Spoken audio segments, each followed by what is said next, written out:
అలాగే రాజకీయ విశ్లేషకులు బండారు రామ్మోహన్ రావు గారు మన కాసేపట్లో జాయిన్ కాబోతారు. అలాగే కత్తి వెంకటస్వామి గారు కాంగ్రెస్ పార్టీ నుంచి ఆయన జాయిన్ కాబోతారు. ముందుగా మనం ఒకసారి బీజేపీ పార్టీ వర్షన్ తెలుసుకుందాం. శ్రీనివాసరెడ్డి గారు నమస్తే అండి. నమస్కారం అండి.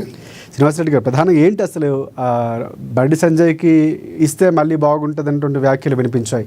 తర్వాత ఈటెల రాజేందర్కి ఇవ్వబోతున్నారు, దాదాపు ఖరారే బీసీ నేతగా ఆయనకి ఇవ్వబోతున్నటువంటి నినాదాలు వినిపించాయి. కానీ ఏంటి అనూహ్యంగా కొత్త వ్యక్తికి ఇవ్వటం? కొత్త వ్యక్తి అంటే ఊహించినటువంటి కొత్త పేరు అని చెప్పుకోవచ్చు. ఏం చెప్తారు అసలు?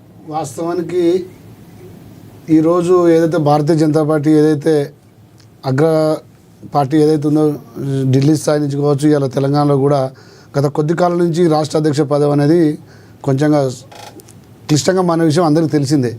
అయితే ఇక్కడ ఇప్పుడు ఏదైతే కొత్తగా ఎన్నుకున్న ఎవరైతే మన రామచంద్రరావు ఎమ్మెల్సీ రామచంద్రరావు ఉన్నారో అదేం కొత్త క్యాండిడేట్ కాదు.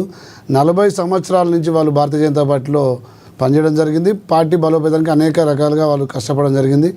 పార్టీ అన్నీ ఆచితూసి ఎవరికో ఊహాగానాల కోసమో లేకుంటే ఎవరో ఏదో ఊహించారనో వాళ్ళ కోసం పార్టీ ఎప్పుడు ఆలోచించదు. పార్టీలో అంతర్గతంగా అన్ని రకాలుగా ఆలోచించి అన్ని విషయాలను ఒకసారి బేరేజ్ చేసుకున్న తర్వాతనే ఇవాళ వారి పేరును ప్రపోజల్ చేయడం జరిగింది. ఇది అందరూ కార్యకర్తలు ఆస్వాదిస్తున్నారు. మాకు ఇది నిజంగా అందరికీ ఆమోదన విషయం. ఇది కాకపోతే ఎవరికైనా ఎదుటి పార్టీ వాళ్ళు ఏదో ఒకటి మాట్లాడుతుంటారు కావచ్చు, కానీ ఇది పార్టీ అంతర్గత విషయం, భారతీయ జనతా పార్టీ అంతర్గత విషయం. కాబట్టి పార్టీ ఏ డిసిజన్ తీసుకున్నా భారతీయ జనతా పార్టీ ప్రతి ఒక్క కార్యకర్త, ప్రతి ఒక్కరు సీనియర్ కావచ్చు, వాళ్ళు జూనియర్ కావచ్చు, గతంలో అధ్యక్షులు ఉండొచ్చు, ఎమ్మెల్యేలు కావచ్చు, ఎంపీలు కావచ్చు, పార్టీ ఏదైతే ఒకసారి అనౌన్స్ చేసిందో దానికి అందరూ కట్టుబడి ఉన్నారు. ఇది మాకు మంచి ఒక మంచి అవకాశం కూడా మేము భావిస్తున్నాం. రైట్, ఒకసారి బీఆర్ఎస్ పార్టీ వర్షన్ కూడా తెలుసుకుందాం. ఎస్, నమస్తే రామ్మోహన్ గారు.